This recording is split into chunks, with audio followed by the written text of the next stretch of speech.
Hi, Native Robin again, and it's Black Friday here in Indiana. Like most women, I was out shopping this morning, but unlike most women, I was buying something different. Saw blades and red oak. I'm gonna make a bucksaw from scratch.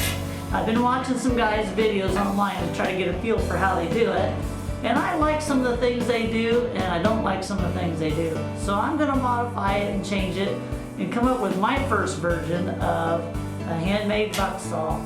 Check it out. Okay, so here's the general concept with how my bow saw is going to work. I'm going to have two pieces running up and down the side here. I'm going to put a bolt where I can bolt each end of the saw blade in. I'll have a cross member, and I'll have cordage that I twist tight with a dowel rod that catches here. That seems to be the general way of doing things. So I got a deal on a saw blade. I found some on clearance in the garden section, since how it's November, and it's 21 inches long. So the first thing we're going to do is cut these two side pieces and put a groove for the blade. Okay, now since I'm going to have these fold up with the blade inside of here, I can't have these boards exactly the length of the blade or they won't have no clearance to swing. So I'm going to make it about 1/4 of an inch shorter than the saw blade. So with the saw blade being 21 inches, you're looking at 20 and a 3/4, and I'm just going to cut that in half. But first I'm going to put the groove in the whole thing so the groove kind of matches up. And then I'm going to fix it up so that the cross member, which is down here, is going to have holes in it, so I can bolt it to the ends to support it while it's in my backpack. That way this isn't flimsy and take a chance on breaking my saw blade. So first thing I'm going to do is work on the side pieces. So I'm going to use the miter saw and get to cutting.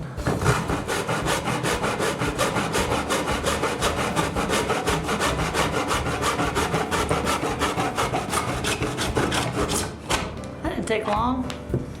Here we go. Nice cut. Now, the next job is to put a groove along the back and on the ends for the blade to fit in. With that, I'm just going to use my handy dandy saw and just start cutting it in. I think I'm going to measure it first. Give me a little guide here.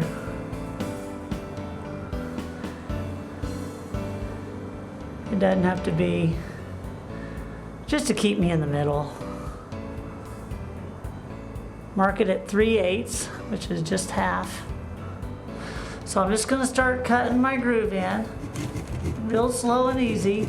Once I get it started good, and I'm pretty sure I'm in the middle of the board, I want to make the groove fairly wide, because I want the blade to fit in there freely. Okay, so now I got the groove cut in the back of the board and on the ends. And I'm going to go ahead and cut it in half on the miter's box. So this will be 20 and 3/4, so this should be 10 and 3/8. Just make sure, I'll measure it this way. 10 and 3/8. Goodie.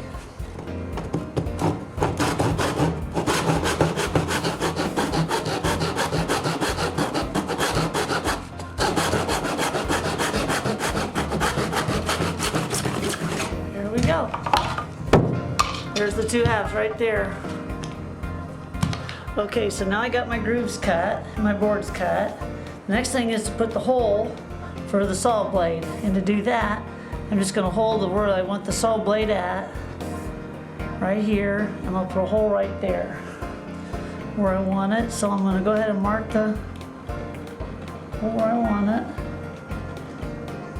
right there, and drill that hole. And do the same thing on this end. Now I'm just going to put my carriage bolt in.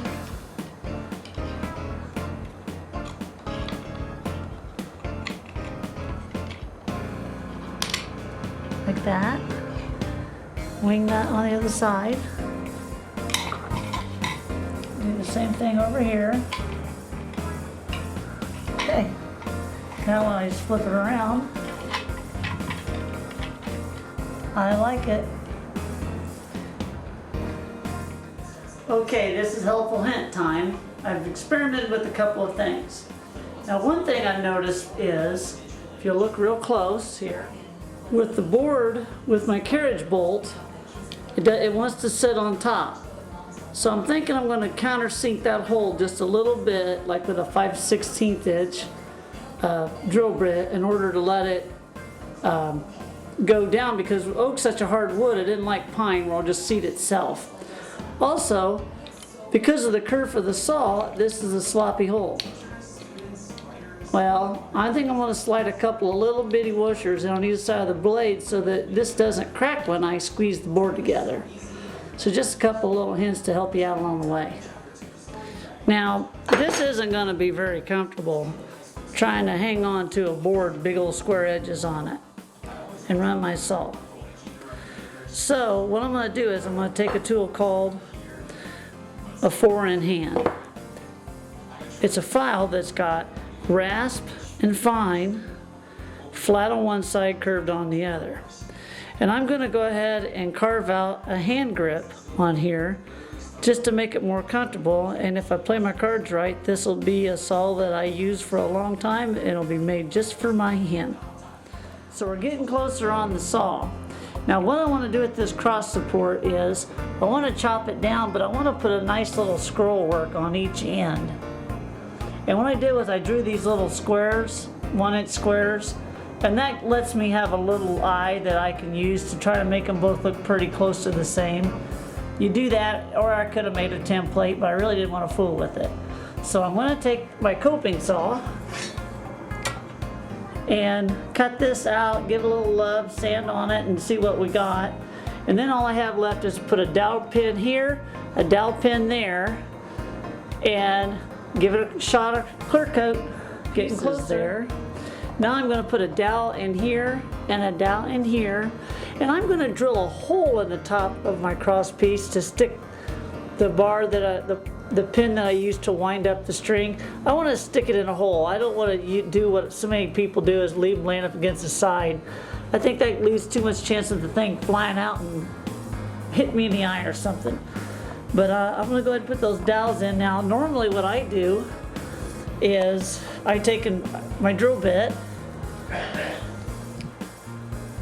and I'll measure up how deep I want it to go, and I'll put a piece of tape around it, and that'll give me my depth. And I don't need to go in real deep, I just need to make it so it won't slide out. And I don't want to go in too far, I don't want to hit where I put my groove in or make the board too weak. So I'll get that all done, and then we need to hit it with some clear coat and get it all pretty. And I'll show you what it looks like when it's all put together. Well, we finally finished our project, and I'll show you what I did. Here you go. It's made out of red oak, has a 21-inch blade. Now the reason for that is I originally planned on 24, but I got there and these were on clearance. So for $2 I got 2 blades. Why not have a backup?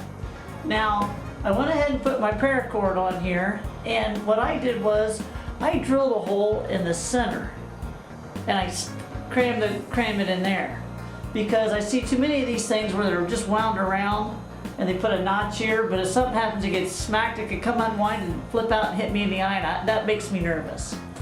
So I put a hole though on one end here, and I ran my paracord through that. That lets me not lose the paracord. I look at other guys' and it was like they wind their thing around, but they just throw it loose in the box. So I also have a takedown idea I got off another fellow online. I thought it was a pretty good idea. So to take this thing down, all we do is pull the pin out, slip it off, pull them apart. They fit kind of snug because some of the finish is still dry or wet. Now I put a dowel pin here and here that holds this in. Also, I use carriage bolts and wing nuts on the assembly so I don't have to use my handy dandy pocket deal. I'll show you how this goes together. You just simply, once you pull the center brace out, let's see if I can. Once you pull the center brace out, you flip this around on itself.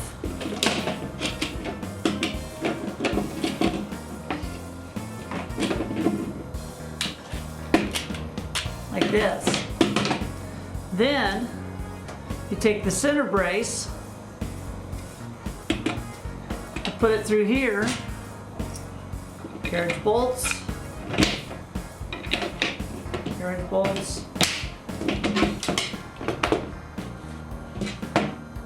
wing nuts,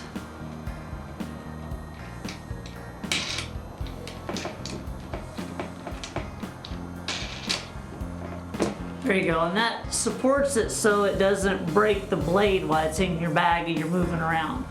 Now I have a backup blade. This pin I actually tied to the string so I won't lose it. I also had a Dick's Sporting Good folding chair bag because the chair broke, but I got a lot of years out of it. And I saved the bag because the bag was in great shape. So I'm going to cut this bag down and sew it up, and I'll be able to use that as a nice carrying case for my saw. Now this thing doesn't weigh very much, a couple pounds maybe. Who cares? It's a couple pounds, if that. But it's solid oak. It's got a nice clear varnish on it. It'll last me a lot of years. And so it's something I made by hand. I cut the grooves, everything by hand. The only thing I did with power tool was with drilling the holes. So had a lot of fun. That's my version of a Bucksaw. Anyway, till next time, happy trails.